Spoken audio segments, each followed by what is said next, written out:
if you are not familiar with Catlin's portraits of Native Americans, he basically painted in the 1830s, obviously a time long gone by, and in some cases people long gone by. The portraits are extraordinary. So anyway, that's just a little bit of what's coming up.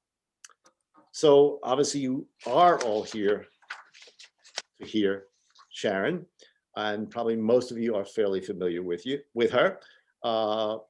She is, among other things, a poet, family therapist, a former shaman in training, volunteer writing teacher, which is sort of the subject of this presentation.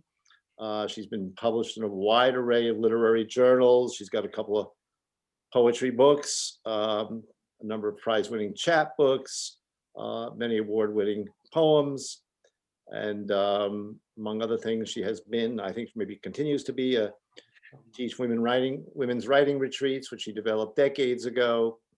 And as many of you know, she's a very heartfelt and wonderful person. So welcome, Sharon. Thank you so much, Lawrence. I want to really thank everyone for being here so much. I know you have many choices as to what you can do with your evening, and I really appreciate you coming to be here and listen to me talk a little bit.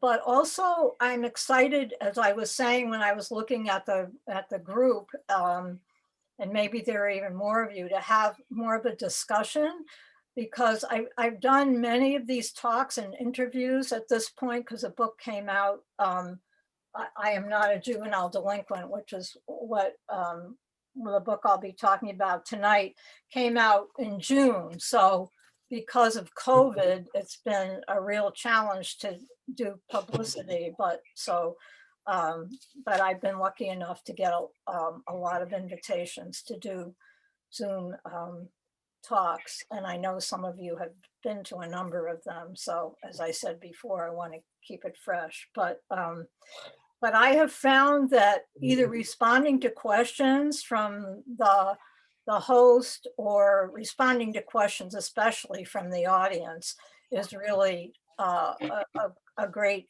way to communicate a lot about what I'm all about in doing this work, and what the girls are all about, and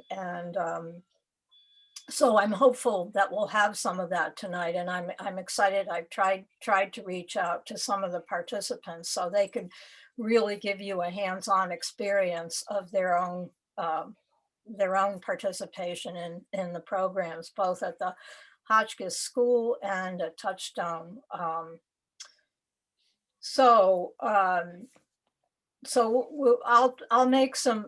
talk a little bit and read a little bit from the book, and then we'll go to hopefully a discussion period.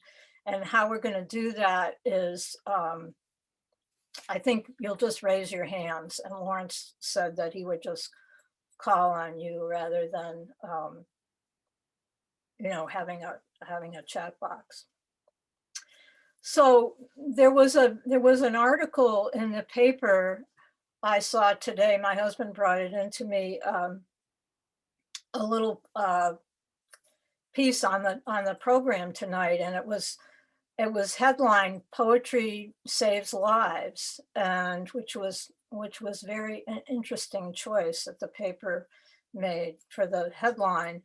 But I thought I would use it as a jumping off point, because it saved mine. 33 years ago, my son Jeffrey died, and poetry and writing are still saving my life. The fall after he died in May on Mother's Day, or the day before Mother's Day. My older son had gone to begin a new life in Boston. He graduated from college the week after Jeffrey's funeral. And Jeffrey was gone.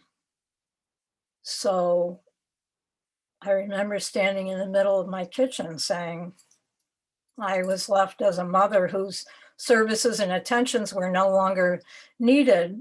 Um, what should I do? Had a career. I was practicing as a family therapist in our community in Lakeville. And, but I was lost. Um, so the answer came to me pretty quickly, right? What you've always wanted to do, Sharon. So a series of events led me to study in Taos, New Mexico with an amazing writing guru, Natalie Goldberg. I went out there many times, I think 7 or 8, or even maybe more than that, to participate in her writing groups and teaching of writing. And I learned writing practice, which is what I've used in all of my writing groups since. And I'll say a little bit more about that later. And then I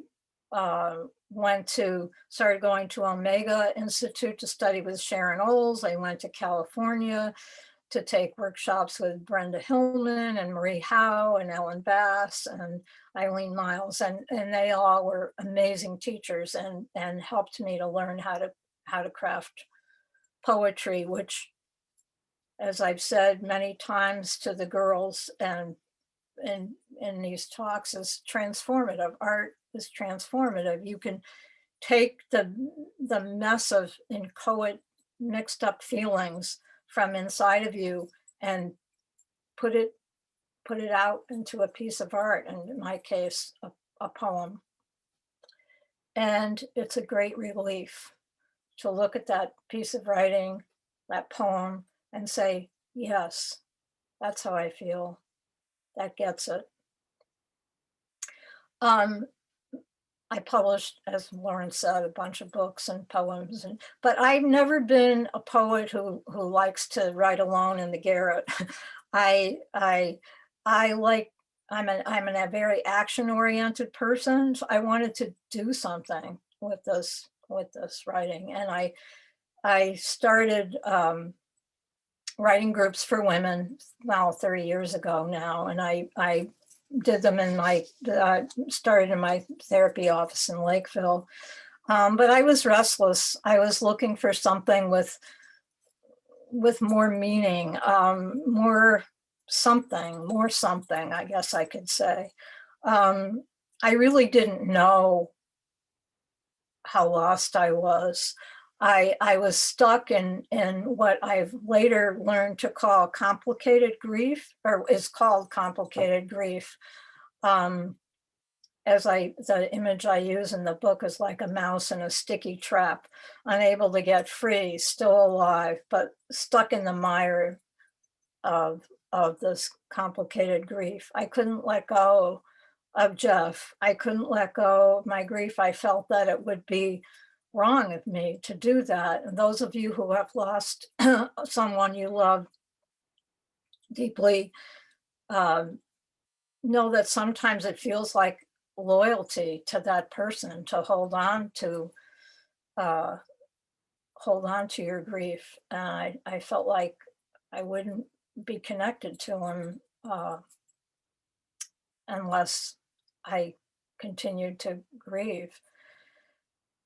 And in a very daily kind of way. I mean, grief gets into your bloodstream. Again, those of you who have lost someone you love, you know that grief never goes away, but one can learn, as I learned, how to carry it differently. And writing and working with the girls is the way that happened for me, even though I had no idea that was going to happen.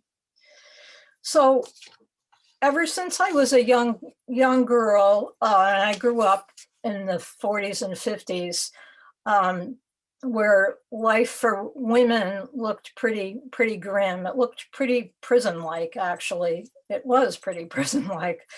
I can't bear injustice, even as a young person. I haven't been able to stand it in my own life and in the lives of others and in the world. So that was always something kind of in the back of me somehow. And I think a lot of people have asked me, why did you do this work? Why did you go to Touchstone? Why did you want to do that? And one of my answers is I felt like I grew up in a prison myself, and I felt that informed my desire to work with the incarcerated. It was a prison-like period for women. Thank God well, not thank God, thank women and all the work that women, and especially in my generation, have done to change things for women. It's very, very different now. But I always wanted to work with the incarcerated, but I'd never quite known how to do that. At one point in prior to my work with Touchstone, I can't remember how this happened. I think I knew Dale Griffiths and Joe Leah down at Niantic. He was a librarian and she was the teacher there. And they invited me to come down for a day of teaching. Niantic is a state prison for women. And it's a day I'll never forget. I got the women to write, and we mostly spent the day crying. I remember some women said, "Is it okay to write in Spanish?" or somebody. I mean, it was the most very, very powerful emotional day.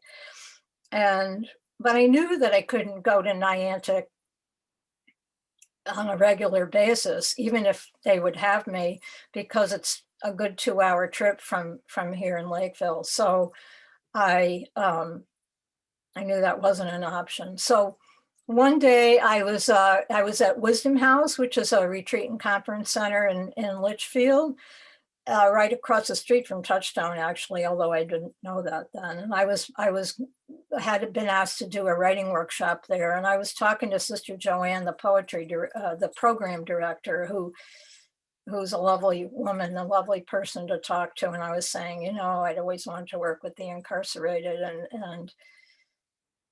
and she said, well, why don't you go to Touchstone? It's right across the street. It's a new facility for girls that just opened maybe a year ago. And call them up. So I did. When I got home, I called them up. I talked to Lori, who was the young director. I think she was 26 at the time. And she said, well, come on in next week. And so I came in, and I was very surprised at the facility. It's an old, actually it used to be a psychiatric facility called the Country Place in Litchfield. And it's a big mansion on 57 acres and had several outbuildings too. So I knock on the door of this big imposing stone mansion. And this young woman answers the door, and she looks like a kid. I mean, she had a blonde ponytail and capri pants on, and she was a director. So I guess I expected the director to have a suit on and whatever, I don't know, look more like my idea of what a director would be. So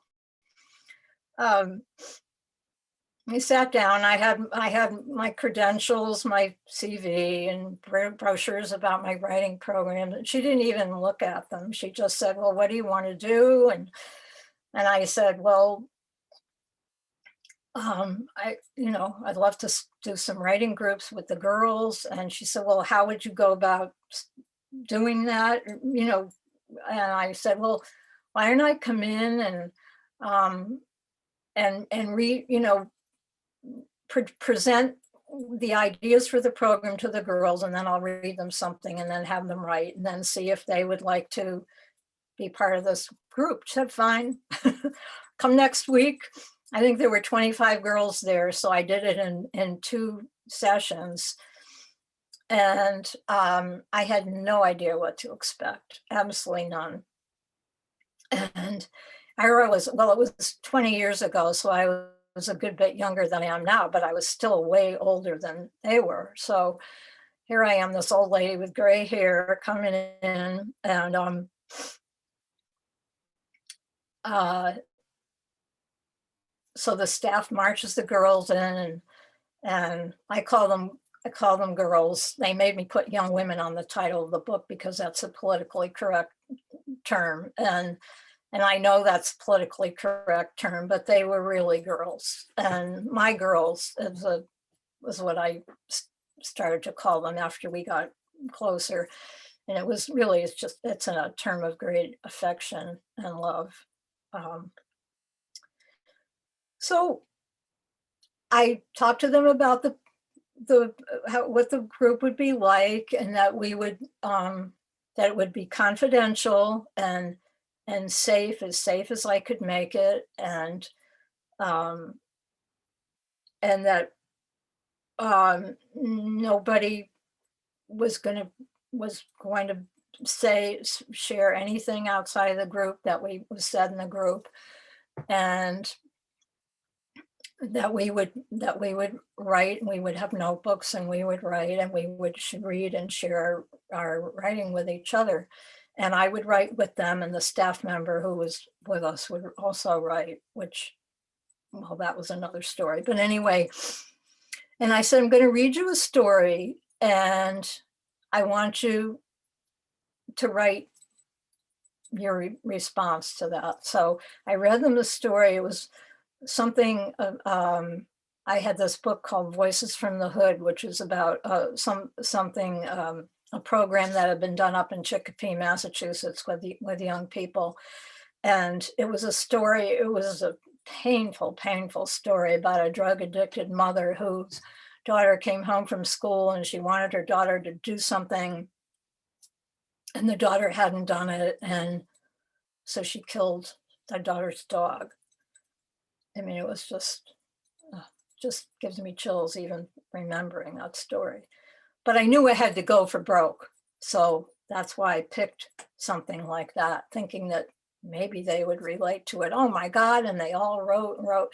They all they stood up and read their pieces, and they all had worse, just as bad or worse stories. And the room began to be so vibrant and filled with energy and power and emotion, and I was just overcome, and I was very excited about uh, starting the program the following week. And 7 girls told me they wanted to be part of the program. So that's how it began, and we met. The book is a story of so many so many iterations, so many changes, so many issues came up, and but basically I went once a week, and then sometimes twice a month. And um, I think about 4 years. Oh, there's so much I could say about it, but I read the book, and many of you have read the book. But basically, we met in groups and wrote, and then I started bringing the girls out at the end of the first, let's see, it was about maybe 8 months into the program, I think. And I was invited to give a talk at the Connecticut Poetry Society on social poetry as social outreach. And it sounds very highfalutin, right? And I thought, oh, well, I'm not going to go and talk about social outreach. I've got to bring them. I mean, so that was my big idea. And that was the first time we went out in public. And it was, I didn't have any idea until the very end, until we actually got there, if it was actually going to happen. The girls would get in trouble, and then they couldn't leave campus, or they couldn't come to the group, and later on, maybe I think I saw that Donna was here. Maybe she can speak to some of this, although she wasn't with me. This wonderful staff member who I write about in the book, who was so supportive to everything I did. as was Leslie, who was in the beginning of the book. And but many of the staff members were not supportive of at all. And I got one that night that wasn't supportive and came 45 minutes late. And anyway, so we get to Tungus Community College, which is where the program was, and there's hardly anybody there. There, in total, were 11 people. One of them was me. One of them was a woman who I was co-presenting with. And I was furious. I was so angry. I wanted an audience for my girls.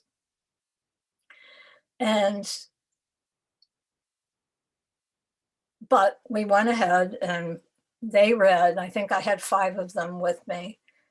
And they read like queens. I mean, they were fabulous.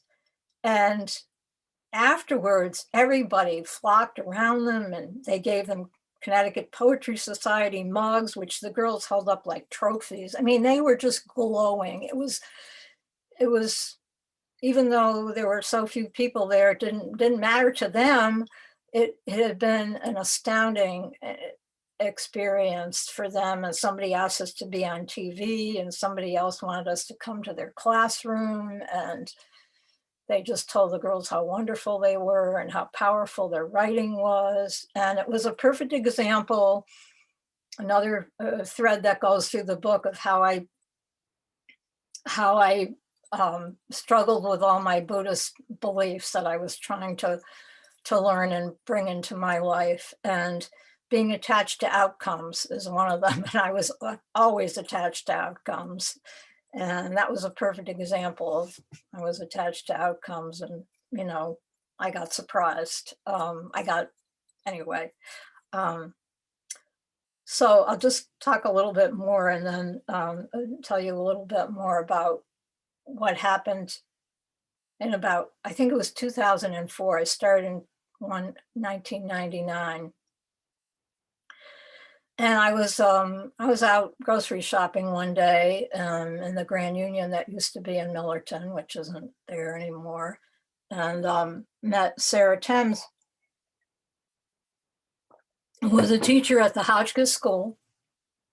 And my children, both my son Matthew and Jeffrey, had gone to the Hotchkiss School, and I knew lots of people at the school, and I knew Sarah. And she said, "Well, what are you doing now, Sharon?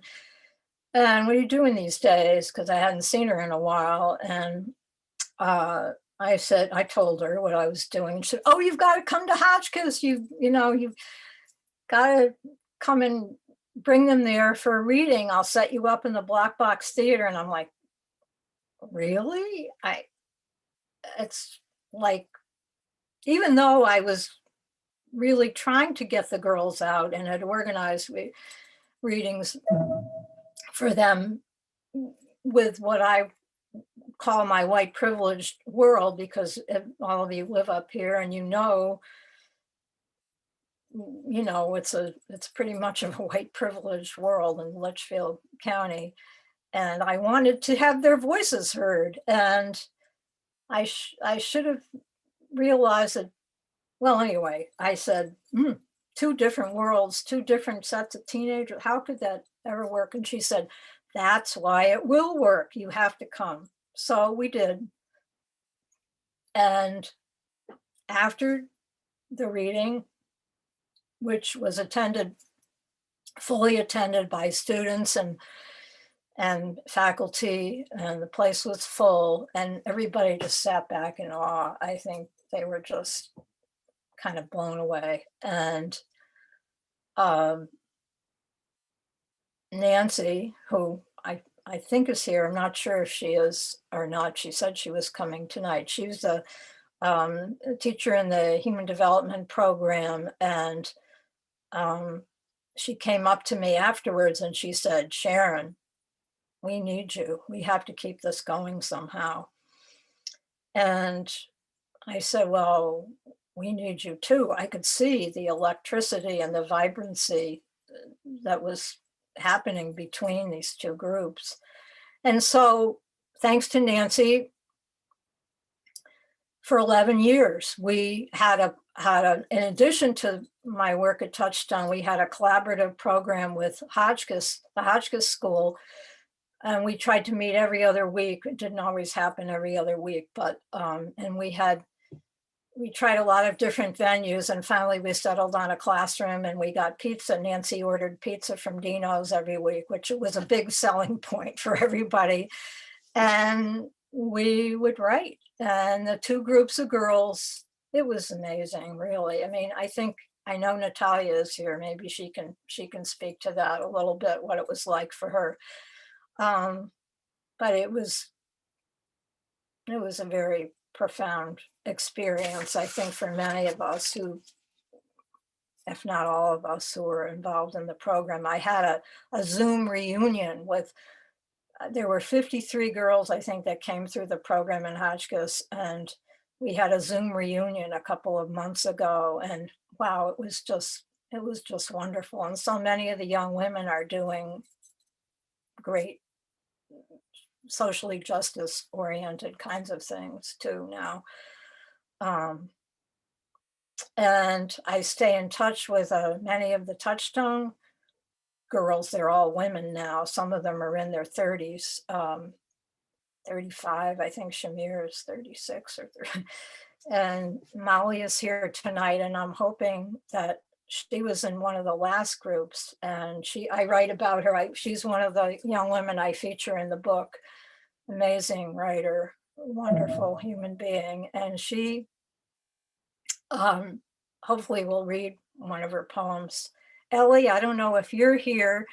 I can't see if you are, but because I'm losing I've got an email up here. I'm afraid I'm gonna lose something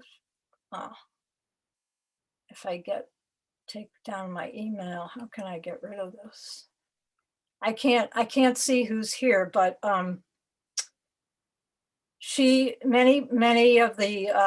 people at these readings asked me, well, have the girls, Touchstone girls, or any of them still writing? And Ellie is a perfect example of somebody who is not only still writing, but I think she told me she's going to publish a book of poetry. And she's a terrific rap poet, spoken word poet, which makes me think for a minute of Amanda Gorman. I listened to Amanda Gorman, as all of you probably did, and I thought, I mean, she was wonderful, a young Black woman, spoken word poet. I thought, boy, so many of my girls could have been up there too, had they had the nurturing and the education and the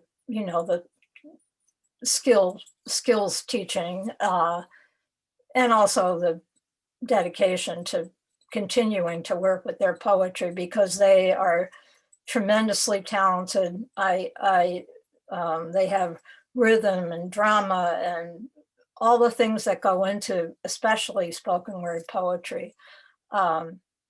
So that was a little bit of sadness, but also joy for the world to see what incredible poets young Black women can be.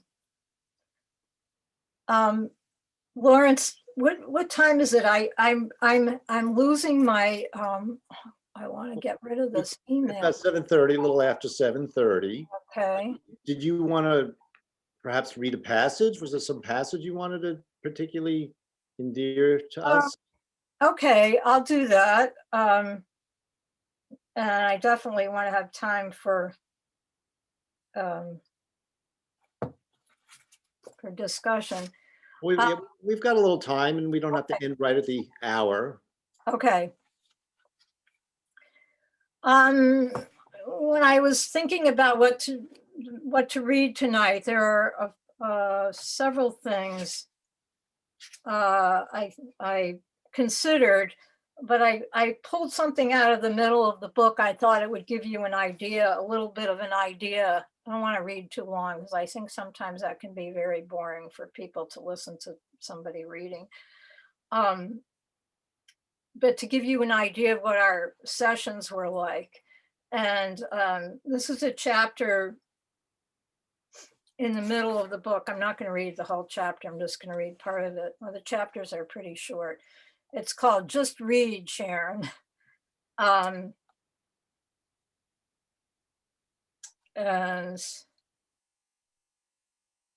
I'll skip to the middle of it. And the girls now pushed the furniture into a circle without being asked, and were sitting expectant and ready, often eager to write. This took a while to happen. Leslie, the staff member, reminded the girls that the mission in our group was self-expression. They had a lot of touchstone, what I call touchstone jargon, which is they had words like mission and facials, and which isn't like getting a facial, it's like making a face of some kind. Confrontations, the girls would hold up a C like this when they wanted to make a confrontation. And it was always was kind of odd to hear to hear the to hear this different kind of language from girls who did not speak that way normally, and we don't even speak that way normally. But one of the before I read this, one of the things I made the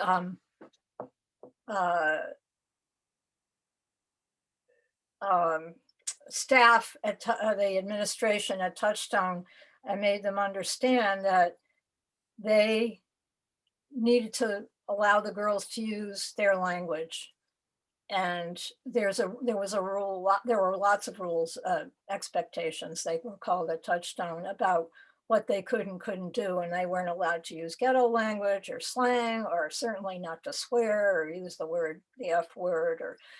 And I said, I can, they can't write poetry unless they can't write unless they're free to express themselves in their own language. And I really insist that you allow them to do that in my group. And so they agreed with that. So Leslie reminded the girls that the mission in our group was self-expression, different from the mission of the larger community, which they recited on demand over and over again, much like the prayers my peers and I used to say in church and in class. Promoting growth through responsible choices in our community. That was the mission of Touchstone. Some of the girls, like Anna, had been conflicted about the differing standards in the larger community and in creative writing, especially in the language dispensation. She had a hard time with it. So I was reading to them. I had to find various books and poetry and things that they would relate to. And, I had to find a lot of things that were written by Black and brown people too, which I didn't necessarily hadn't had in my library to the degree that I needed them. So I was reading them a book called Push, which they absolutely loved, by Sapphire. And the parlance in Push was pretty intense, the language. I told them how necessary it was that Precious spoke in her own voice, the voice of an illiterate girl who had grown up hearing nothing but foul and abusive language, that she wouldn't sound like her true self otherwise. And here's me trying to be the teacher. This is the gift of a writer, girls, to create a story, a picture that relates reality different from the one we know, or a deeper, broader one that when our experience reflects. And the tool of language is what the writer uses to do that. How could Precious possibly have known how to speak and act normally given her life? They weren't paying much attention to my attempt at instruction, which was usually the case. Read Push, Sharon. We want to hear more about Precious. She's 16. Why doesn't she just push him away? That's incest. You, her father. Nia and Myra made faces. Maybe she can't. Nia was very protective of Precious. She's scared. Maybe she feels like she's at least getting some attention from somebody. I noticed that Nia had the collection of Sapphire's poems I'd given her last week and was reading while we talked. I have a question for you. Why do you think the book is named Push? Just read, Sharon. I will, But I want you to answer this question first, if you can. She's confused, Sharon, Tiffany said. Maybe because she pushed out the baby, Myra offered. Yes, that's great. What else? No one had any other ideas, so I offered some more. How about pushing out the writing, pushing away the illiteracy, finally pushing away her mother? Is Sapphire a lesbian, Sharon? Nia wanted to know. I should have known better, falling into the temptation of didactic mode. It was a guaranteed way for them to lose interest. They were compelled by push. I just gave in and read until the end of the session. Um, so we had every session was a challenge. I never knew, which was another Buddhist teaching that I was struggling to experience learning from, and I got plenty of chances, believe me. I had no control. I mean, obviously I did. I came in, I was, I wasn't incarcerated. I was able to come and go and leave, and um, I had a specific time I was going to be there for, and so forth. But once we got into it, always had preparation, poems to read, things I thought they would relate to. And sometimes they say, no, we don't like that. We don't want to do that. We want, something else, something else. So, uh, and so I learned to, as they say, go with the flow. Um, I, I, I really want to speak a little bit about, I had an interview on Sunday, and there were lots of questions she asked me. And one of them was, I think one of the most important ones is, what did I learn from the girls? And so much, so much. They really saved me. I learned how to be a beginner again, how to start, how to be in a situation where I'd never been in before. And I think many of us as adults don't get that opportunity. We keep doing what we're doing, although I know I saw my friend Roberta in the group, and I know she's a perfect example of somebody who's done a bunch of different things and has, plunged into something new, and I think she's being very successful at it right now, is getting people to sing. I mean, there's lots of ways to do it, and I think it's really good. It keeps us fresh. It keeps us from getting to be stale old people. um, I learned how to open my heart again. I learned how to carry my grief differently because I fell in love. I fell in love. I was in love with these young women, these girls. And the more I felt the love and the experience of loving and interacting with them, the more my heart became bigger, and the grief found a place, didn't take over my whole heart anymore. It found a smaller place to be. And yet Jeffrey was still so much alive. He was always with us in some way. I mean, I knew that I'd lost a son, and that was really important to them. I think that they knew that I knew what suffering was. So we shared that. We shared that um, experience, because they certainly had suffered immensely, and and and lost many people in their lives. I mean, it was interesting. They want to know how Jeff died, and they're familiar with drug overdoses and drive-by shootings and you know gang gang fights, and And of course, you know, my experience of my life is totally different from theirs. And that's, so I would tell them, of course, how all the details of what happened to Jeff. But that's what I'm getting to. It's something called, I didn't know it had a name. It's a, many of you probably have read a book called Cast by Isabel Wilkerson, and if you haven't read it, you should read it.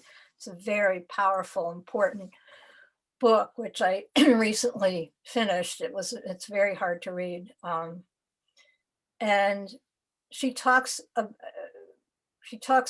about empathy in a very interesting way. I mean, empathy. There's empathy in the sense of, I think of it as a head sense, an intellectual sense. Okay, we can define it as walking in someone else's shoes. You know, that's how it's often defined.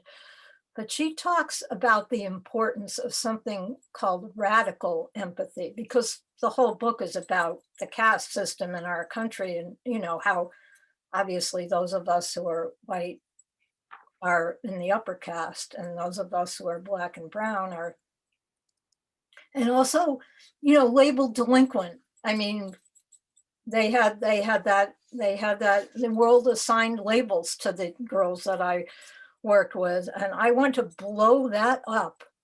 I wanted to blow it up. And you're not juvenile delinquents, they're human beings with lives and stories about how they came to be who in the trouble that they were in. Um, but Isabella Wilkerson talks about radical empathy, and I think that's one of the, I never had heard it put in quite that way, and I think that's one of the biggest learnings I had.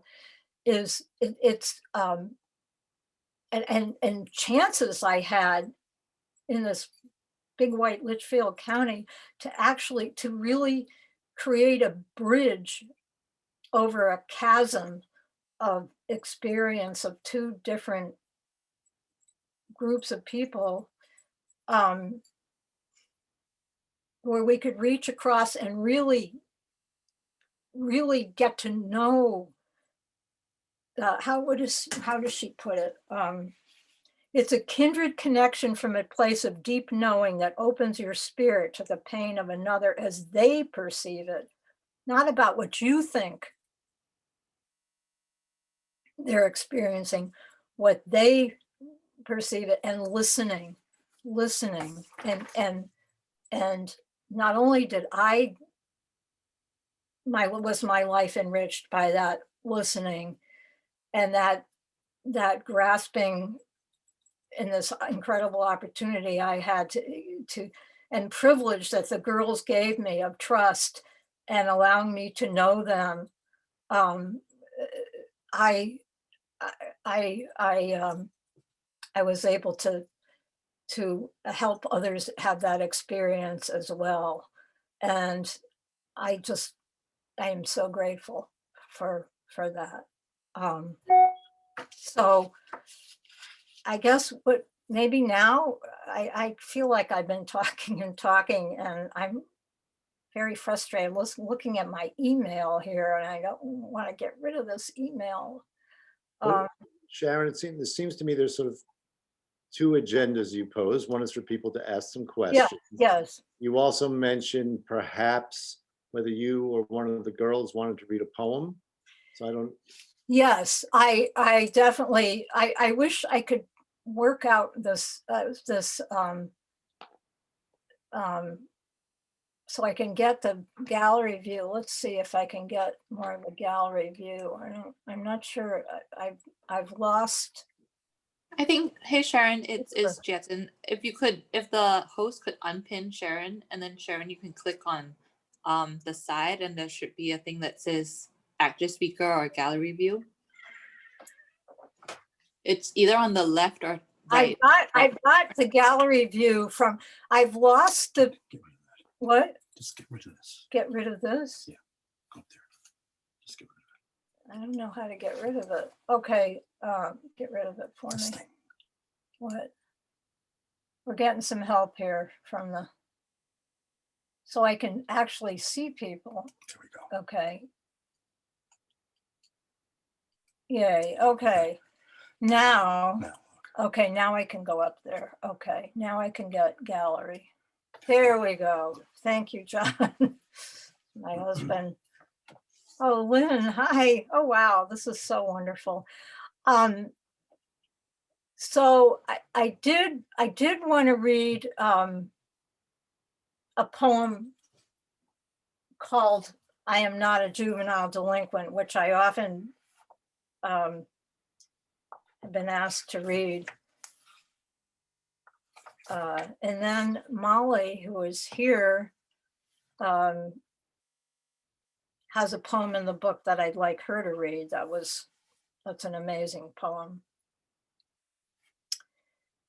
So this was, we used to, before we did every reading that we had, we do a group poem, and the girls would throw out lines, and I'd put them all together, and then we'd read it as a group. They'd read one line and another read another line. So since this is sort of the title poem of the book, I am not a juvenile delinquent. I will tell you the raw truth. I am going to ask, are you ready? Well, here it is. I am happy turned to sad. A whisper that keeps you screaming. A drug that keeps you fiending. I'm the person you pushed aside. I'm a girl who wants to die. I'm a dream turned to nightmare. The sidewalk you spit upon. The cracks you walk over. I'm a fire that's uncontrolled, the gun you want to hold. The story left untold. Some call me nice, others call me bold. I'm the greatest of all achievements, but a person with a head full of air. I'm the girl next door. I'm a junkie. I'm a soldier ready for war. I'm the person on the corner making money. I put food in my family's mouth to eat. I'm not going to tell you what you want to hear. I'm smart and pretty. Nobody you need to pity. I am not who you think I am. I'm a wisher, a believer. I like to fantasize. I am a faker, a pretender, a young girl who hasn't gotten anywhere yet. A pair of jeans that just doesn't fit.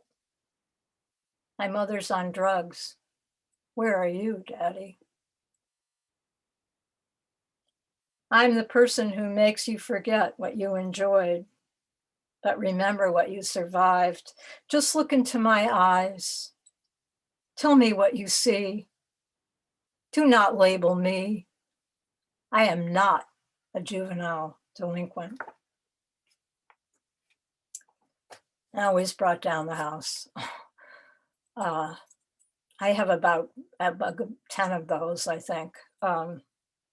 Anyway, I would love to hear from, I'd love to hear from everybody, but I'd especially love to hear from Natalia, Jason, Molly, and Donna, if Donna's still here, and maybe, and anybody else who wants to ask questions of those are the participants in the program that would be great for you if you wanted to know more about it from a totally different perspective than mine. And then anybody else who has questions, I know a number of you have read the book and maybe you have some questions, but I think the first thing, Ellie, are you here? No, maybe you're not here. I wanted you. Yes, I'm here. Oh, you are? Okay, well, great. I came Okay, late. well, we definitely want you to read a poem too. She's our rapper. But Molly, there you are, Molly. Molly was a touchstone for a good while, and she's a very special. you can read the book and you know how I feel about her. And I'm so proud of her. She's made, her life is so much better now than it was when the book was written. And I am so thankful for her sobriety and incredible work in the world that she's doing.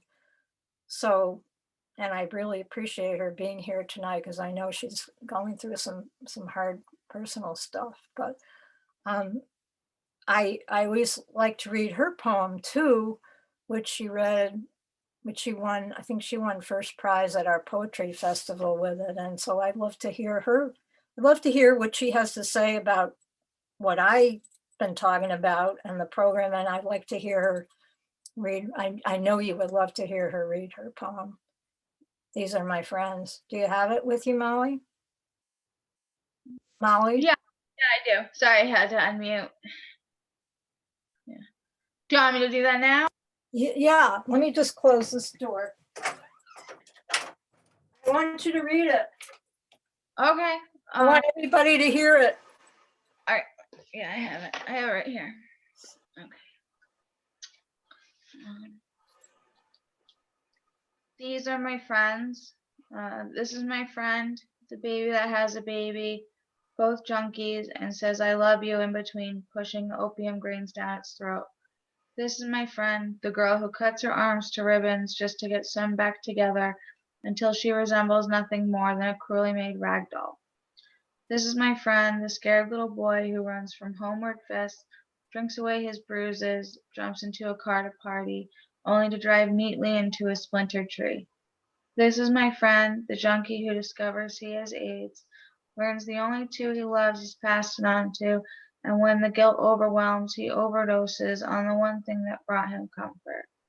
This is my friend, the child who has no real family, so joins a stand-in, loses everything that is beautiful to him the day he dies in a war of colors. This is my friend, the girl who never came to school because she's walked the streets turning tricks, hoping her sister never sees the things she's seen. This is my friend, the boy who let his coke rule his life until the day he takes charge by silently turning the trigger against his temple. This is my friend, the murderer who sits in jail for killing the man who stole the soul from his 5-year-old daughter. Lost and scared, my friends huddle in safety. Most won't make it to 21, some will never see 18, and for 19 of them it's already too late. The rest stay strong, forcing themselves to bear whatever life throws. These are my friends. How does it feel to read that today, that you wrote it? What, you were 17 when you wrote it? I was 16, so it's been like about 13 years since I wrote it. What does it feel like to read it today? Oh, I mean, my life is in a really different place than it was then. So I know, most of those things like I haven't thought about in a long, long time. I have a much different set of friends now than I did when I was 16. But Thankfully. yeah, What can you tell people about Touchstone and the group, and the writing group? Oh, Touchstone itself was a nightmare. It was horrible. Probably the worst treatment facility I've ever seen. But the group was great. The group was really great. It was like probably like the only worthwhile thing. Touchstone. Touchstone seemed to focus a lot more, like Sharon was saying, on their list of rules, like the rules upon rules upon rules that seemed to be the most important thing, more important than any rehabilitation or counseling or anything that would be helpful. So I would say, at least for me, I got much more out of the writing group than I did out of Touchstone. Well, thank you. That's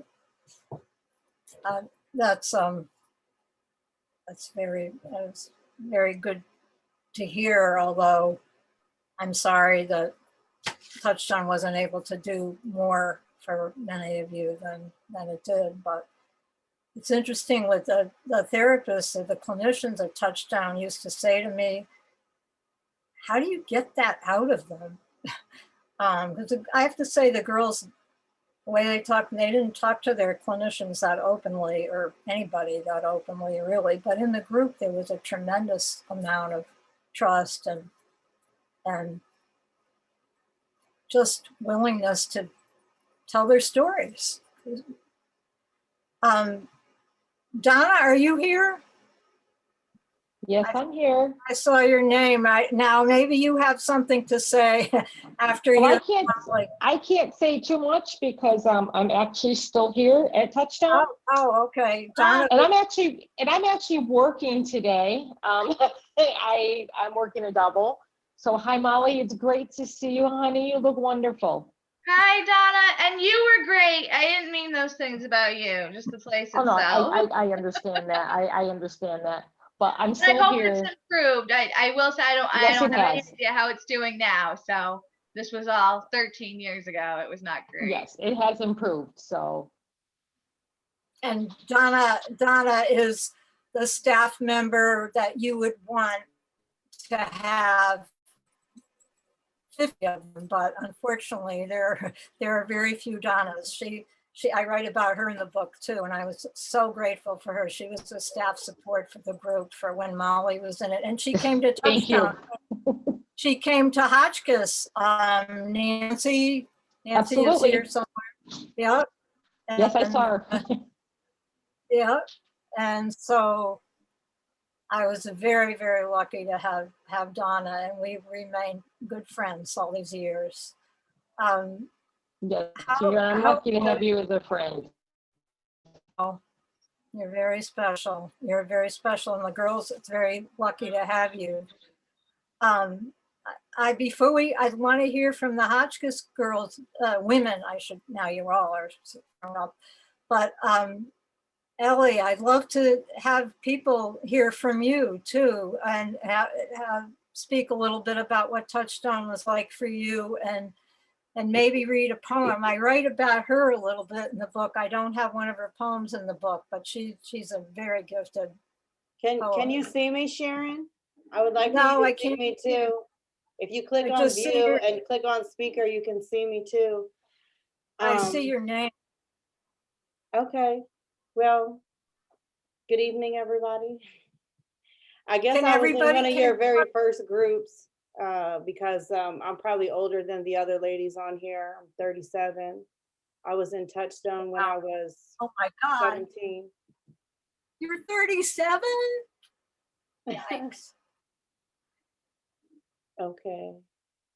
Oh, I think you asked me to start a video. But just go back to your gallery view. Don't worry about it. Well, tell a little bit what it was like for you to be there, and what your life is like now, and then read us a poem. For me, when I got to Touchstone, I had been already shuffled around the juvenile justice system for a while, and I was pretty angry when I got there. I was already a very passionate, I didn't know I was a poetess. All I knew is that I was a battle rapper. I had been, rhyming on the streets since I was 10, 11, and it's one of the only things I really had that made me feel special. So when I got to Sharon's creative writing group, it probably was one of the best things that ever happened to me in my life. One, because I learned that I'm not just a rapper, I'm a poet, I'm a poetess, and that I can do slam poetry. And keeping in touch with Sharon, she introduced me to that. And then I, in turn, introduced other inner city youth to slam poetry. And even got to go back and work at my local high school and have some poetry slams. And I've done that in different cities. So that's all from your work, Sharon, because you didn't have to care about us. And I guess that we really opened up in group to you because You didn't come there to discipline us or judge us. You No, literally let us come there and say whatever we wanted. If we wanted to come to group and say, fuck this place and fuck the world, that's what we could do. And that's what we needed. And that was the real therapy for me at Touchstone. wow, thank you. Well, that's true. You were free to say whatever you wanted to say. Yep. Read us a poem, honey. Okay, I'm gonna read a poem, I guess, that I wrote from that time. Yeah, that'd be good. Something in I am not a juvenile delinquent in the,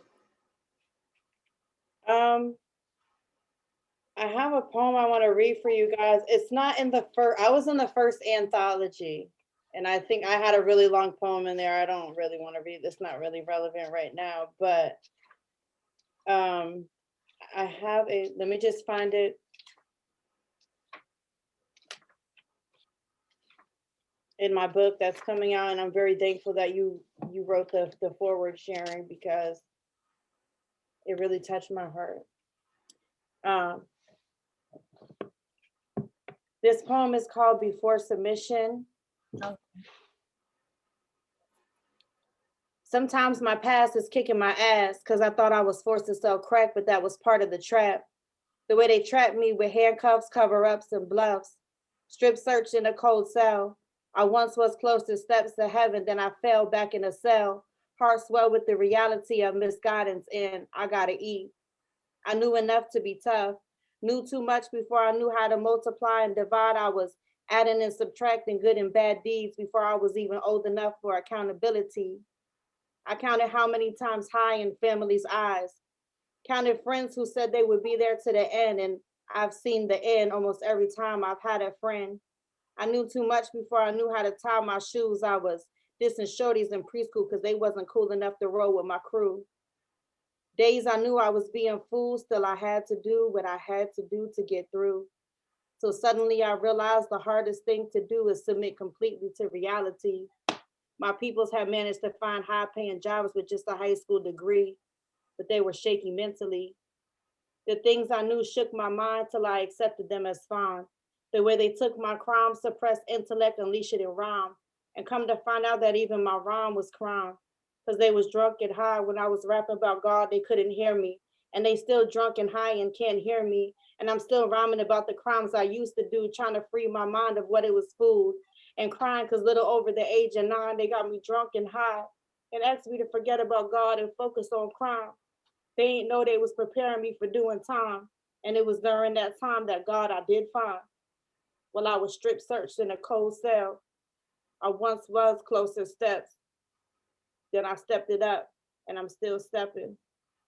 oh, I love that. And I love that poem. See how great they are? I wrote that poem in Touchstone. Yeah, I remember. Is that in our, it's in our collection, I think. I don't think Wow. that one is.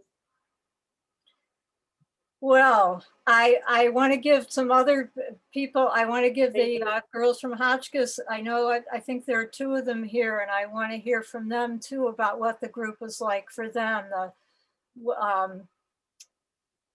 Let's see, where are you? Natalia? Oh, there you are. Natalia and Jetson, are you here? Yeah, I'm here. Oh, great. So would you 2 talk a little bit about what the group was like for you? Oh, there you are. I see you. And just tell people what it was like for you and where you are now. Sure. Natalia, do you want to go first or should I start? Go for it. I'll take it from you. Yeah, hi everyone. I'm Xiachen, and I was at Hotchkiss, graduated class of 2009. So it's been a while. But yeah, Touchstone, we had a gathering, a virtual gathering with a lot of the other Touchstone writing group alumni. I think Molly had a good distinction there. There was like Touchstone and then there was the writing group. And, in the writing group, we got together with the girls from Touchstone, and it was such, I think an experience and a night that we all looked forward to, apart from the pizza and the writing. It was always just like this space that was almost a really special kind of separate space that was different from our lives that at Hotchkiss, where we could just come and just be and not have to worry about, who we were and the almost the mask we were carrying around. I think in high school, there's a lot of that, wanting to find ourselves and become who we are. And it was such, I think, an inclusive and non-judgmental space where I also got to look deeper into a lot of the things that were happening for me and to have a space to process and write about it. And for me, I think it also inspired a lot of the work that I did after Hotchkiss. I'm originally from Singapore. I think Auntie Jo is here. Auntie Jo, Jo Loy, whose husband's also from Singapore, and she lives in Lakeville. But it inspired me to go back to my neighborhood and my community in Singapore, and I ended up working with a place similar to Touchstone, and it was for girls around the same age, and ended up being inspired by what we were doing there, and in the writing groups, and bringing that to the communities that I was part of back home as well. And I ended up running a youth organization and a social impact platform for a number of years called The Hidden Good, where there's a lot of good in the world and sometimes it's just a bit hidden, and running a lot of different campaigns and initiatives. And yeah, so I think it planted a lot of seeds for me personally and professionally that has led to what I'm doing now and working to build more inclusive organizations and leaders and a more inclusive world. So thank you for that. Thank you so much, Jason. It's so wonderful to see you. And pretty soon you're going to have a baby too, huh? Yeah, like I'm quite pregnant right now. Oh my gosh. So yeah, almost 32 weeks this week. So not long, about 8 weeks more, I think, to go. I hope everything goes beautifully for you. And Natalia, I know I'm worried about time constraints. I just want everybody to have a chance to speak. Sure. Thank you. And thank you, Jason. Thank you. Yeah, I think so. I was class of 2007 at Hotchkiss. I think I was in Touchstone probably from 2004 till I think when I graduated. I think that's where we landed. And I think, Jason, I think you said a lot of things that really resonated with me as well around thinking about just how just kind of like walking down the English hallway and like opening up the door to that space felt like a very transformative experience. So, like it felt like just a world away from Hotchkiss, like really kind of you can be in such a bubble at Hotchkiss of just kind of forgetting that anything else exists outside of it. And it was such a connection to the outside world and really like just a way, kind of finding a common ground with folks who we otherwise wouldn't have gotten the opportunity to be together with or share such personal experiences with. And it really, I think the only reason why we were able to do that was because of the community that we really built together, and really the trust that I think was needed in order to be so vulnerable in that space and to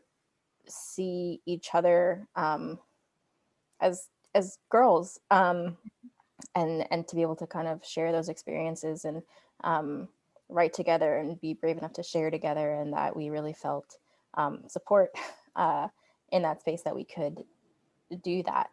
And I think that speaks so much to the community that we built across between the girls from Touchstone and the girls from Hotchkiss, but also, Jetson talked about like the kind of masks that we wear. And I think at Hotchkiss, especially, there's so many social things happening in ways that you're so desperate to fit in.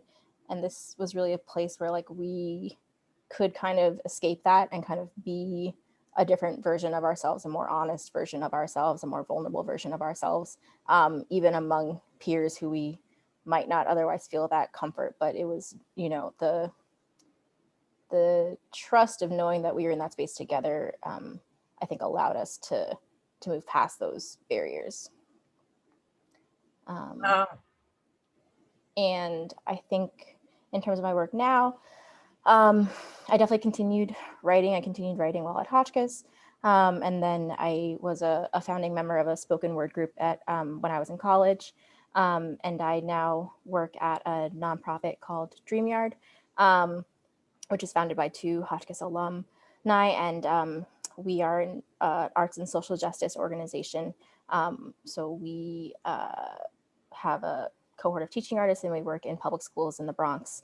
And we also have an art center on site. And so much of what we do is really about creating space for students to kind of author their own stories and to have a platform to share them. And I think that's a lot of what I saw in my experience at Touchstone. So definitely seeing a through line there of that experience of art being a really transformative and empowering space to for young people to express themselves and their experiences and what they need and what they see in their community.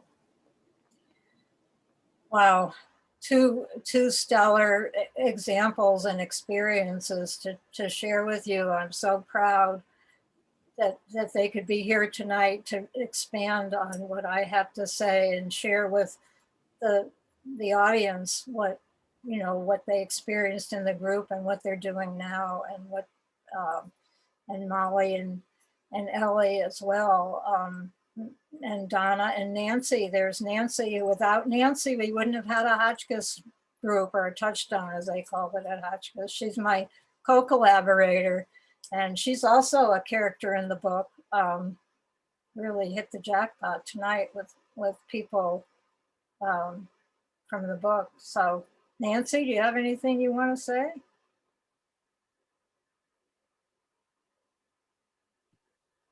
Oh, well, I think the others have already said it. I think what part of the beauty or the magic that happened in these groups was the differences between all of us disappeared when we were in the room.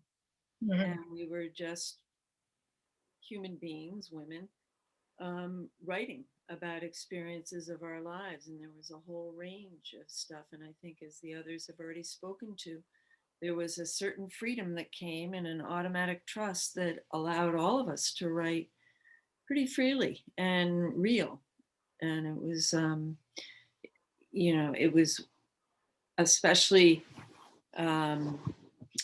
wonderful for me to see all these different sides of girls that I had come to know in other ways, and to just get a more in-depth understanding of them and their worlds beyond the main gates.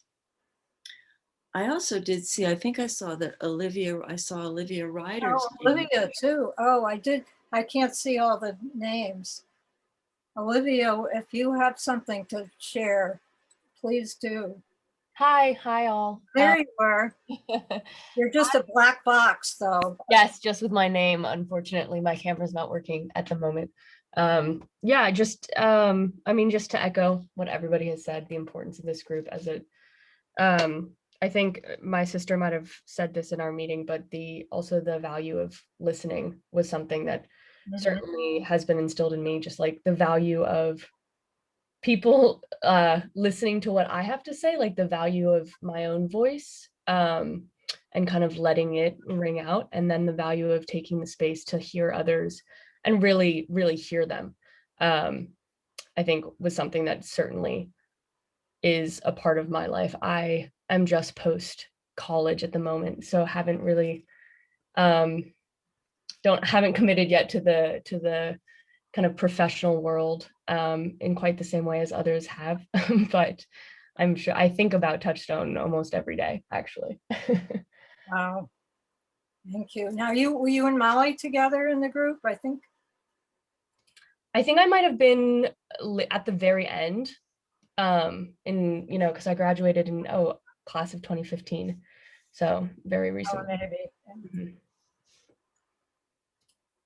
So I don't know, Lawrence, how much more time we have. It seems like we've taken a lot of time, but I love this discussion and being able to have these voices heard very selfishly for myself, but also for the rest of you. It amplifies so much the message that I tried to get across in the book. Do we have time for other people to ask questions or say anything, or should we wrap up? Well, I think if people want to stay for a few minutes, obviously people can leave when they want to leave. So if a few people have some questions, let's have a few questions if people want to ask something, and feel free to unmute yourself. Okay, so have at it. And maybe you've answered all the questions. Or maybe people just have something they want to say. Lynn, okay. Hi, Sharon. Hi. Hi from California. Greetings from Los Angeles. I just want to share a comment. It's such a pleasure and privilege to be here tonight and hear all of these voices and people in your book come alive. And I just am so incredibly inspired by your book, your writing, your poetry, and just yeah, the girls, right? This is an incredible journey for all of you, and the whole connection with Hotchkiss. So it's very exciting for me. I mean, I've just actually gotten to know Sharon in the last, since last summer. But to be, having this book come alive in this, way is really moving. And I just wanted to share that I was thinking about the idea of, I'm a therapist, a marriage and family therapist and a psychoanalyst in Los Angeles. And so much of the work is around helping people mourn and deal with grief and loss. And I think your work, Sharon, and the story with the girls is very helpful in terms of dealing with grief. And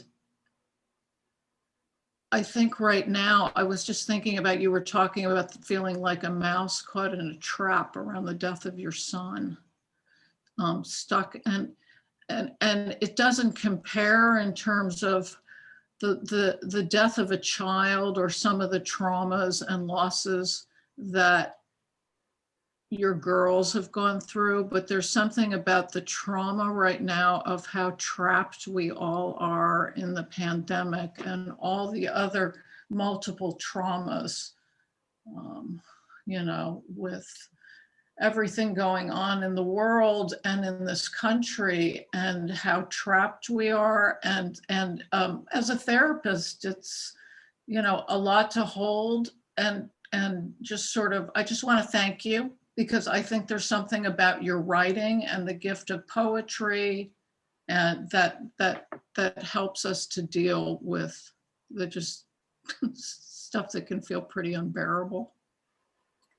Wow, that really means a lot to me. I said earlier that it was a hard time to bring a book out in the middle of this COVID, and yet what's happened is there's the timeliness of the themes. The whole idea of grief, we're all struggling with grief and loss, and you put it beautifully. And that mouse analogy is really good. It's hard to figure out where to go, how to move, what to move towards. And well, I can't say it better than you did. No, thank you. Thank you so much. I see my son Matthew is here. He was in the class with the founder of DreamWorks. Where are you, Natalia? Yeah. Yeah, I heard, Matthew, you were in Tim's class. Yeah. one of the founders. Yes, long time ago. 1983, right? And his twin brother, and they were both number 1 and number 2 in the class. They would go back and forth. Sounds about right. You were number 3, right? Yeah, yes, Mom. So I wanted to. Anybody else? Roberta, Yeah, I hi. just wanted to say, so I met Sharon at Natalie Goldberg's workshop in Taos, New Mexico in 1989, was it? Or 1990?